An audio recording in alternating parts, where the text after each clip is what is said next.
आदिलाबाद आए थे तो एक छोटी बच्ची को ले आए। वो दरअसल गोंडों की बच्ची है। तो उनके सर पे सींग होते हैं क्या? एक गडरिया होता है।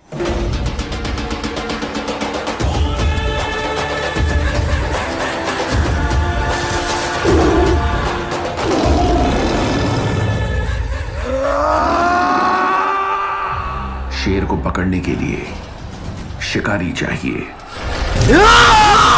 अंतर का होला। अपना जात का समझ।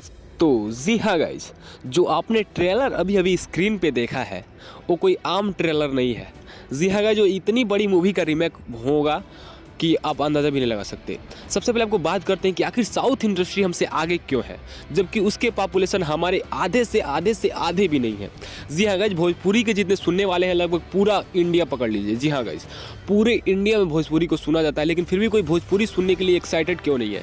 जबकि तमिल जो है उसका केवल छोटा सा आबादी है, लेकिन फिर भी उसका इतना ज़्यादा व्यू पॉपुलेशन है कि बॉलीवुड को पीछे छोड़ रहा है। जी हाँ गाइज, उसका केवल एक ही कारण है। जी हाँ गाइज, आपने देखा होगा कि जो इसमें फिल्म में काम किया है NTR, और जो इस फिल्म के सबसे बड़े जो स्टार हैं दोनों यही है, NTR और उसके रामचरण। जी हाँ गाइज, रामचरण और NTR कितने बड़े स्टार हैं हमें बताने की कोई ज़रूरत नहीं है। वो चाहे तो सिंगल दम पे भी बहुत बड़े बड़े फिल्म हिट किए हैं और कर सकते हैं, लेकिन नहीं, उनको अपना फिल्म केवल हिट नहीं करना है, उनको पूरी अपनी तमिल इंडस्ट्री को हिट करना है और अपने पूरे जितने फैंस हैं उनको दिखाना चाहते हैं कि हम कुछ बड़ा कर रहे हैं। जी हाँ गाइज, लेकिन भोजपुरी में क्या है, एक दूसरे से इनका फैन अलग है और इनका फैन अलग है। कुछ ऐसा है, इनके बंटवारा हो चुका है। जी हाँ गाइज, इनके फैंस में बंटवारा है। वो केवल कुछ ऐसे यूट्यूबर को ऐसा हुआ है ना, जो कि कुछ औकात उनका है नहीं, लेकिन बंटवारा कर दिए हैं।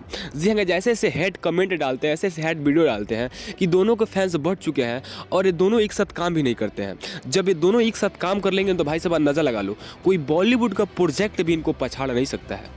जी हाँ गाइज, जब खुद सोच के देखो, अगर इन दोनों का फैंस अगर मिल के एक फिल्म बना के और एक फिल्म पे फोकस करके देखे ना, तो भाई साहब बॉलीवुड तो भाई साहब पीछे ही छूट जाएगा, तमिल भी पीछे छूट सकता है, क्योंकि हमारे पास इतने ज़्यादा लोग हैं ना कि कुछ भी हो सकता है भाई। लेकिन ऐसा तो ये लोग करेंगे नहीं, क्योंकि कुछ यूट्यूबर इनके पीछे हेड फैला दिए और उनका कोई दोष नहीं है, दोष हम लोगों का है कि हम लोग खुद बढ़ चुके हैं और फैंस भी अलग अलग हो चुके हैं।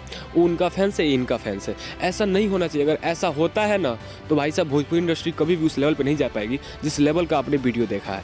जी अगर उस लेवल पर जाने के लिए एक होना पड़ेगा, जैसे आप साउथ से ही सीख लो, इतने बड़े स्टार है फिर भी एक है। तो अगर आप भोजपुरी को आगे ले जाना चाहते हैं तो आपको एक साथ काम करना ही पड़ेगा, ऐसा हमारा मानना है। आपका क्या ओपिनियन है हमें कमेंट बॉक्स में बता दीजिएगा। और पवन सिंह की कोई भी लेटेस्ट इन्फॉर्मेशन जानने के लिए चैनल को सब्सक्राइब कर लीजिएगा। कोई भी भोजपुरी का लेटेस्ट इन्फॉर्मेशन होता है सबसे पहले चैनल से दिया जाता है। तो आपकी क्या राय है कमेंट बॉक्स में जरूर बताइएगा। अगर भोजपुरी का आगे ले जाना है तो ये काम तो करना ही पड़ेगा। तब तक के लिए मिलते हैं नेक्स्ट वीडियो में, तब तक के लिए जय हिंद, टाटा, बाय बाय।